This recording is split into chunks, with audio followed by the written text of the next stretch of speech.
All right, so now we're going to get into our first hands-on manipulation. We're actually, manipulating the gun. Okay. So before we start, though, let's do a safety review. Do you remember what the two safety rules are?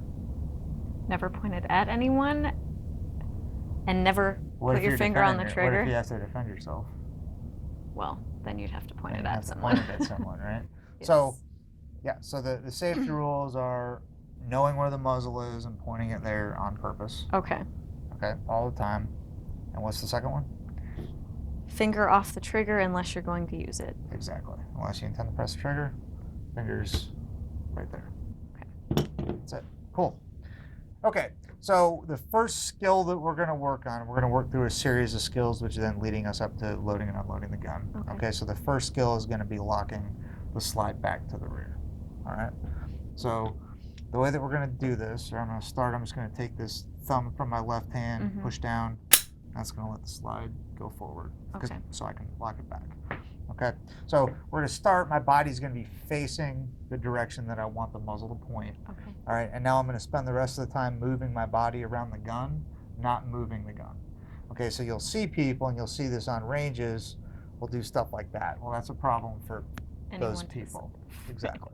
So we don't want to do that. We want to have our direction that we've decided is safe. This is where I want to point the gun, and we'll keep the muzzle pointed in that direction the whole time. So the first thing that I'm going to do, because I do want to get the leverage that will come from bringing the gun in close and align with my body, is I'm going to turn my body so that I can do that, but I haven't moved the muzzle. Okay. Okay. The next thing that I'm going to do is I'm going to shift this hand. Okay, I'm going to bring my trigger finger back, and I'm going to put it kind of in that little dimple right there. Okay. And you notice where this knuckle is, and it's right below the beaver tail. Okay, high up on the back strap, and that gives me something to push against when I try to push the slide back. Okay, and then my thumb is in a position where I can push up on that slide stop and push it up into that little lever. Okay, or excuse me, that little notch. All right, now, so with the support hand, I'm going to come up, and a lot of people will say, well, women can't handle semi-automatic pistols, which is crap. That's just not true. Okay, so what I want to do is I want to I basically have my whole hand on the gun. That gives me a lot of friction pressure. It doesn't take a lot of strength to push this back, but sometimes if you're only using like 2 fingers, it takes a lot of strength, and your fingers create enough friction pressure to allow you to do it.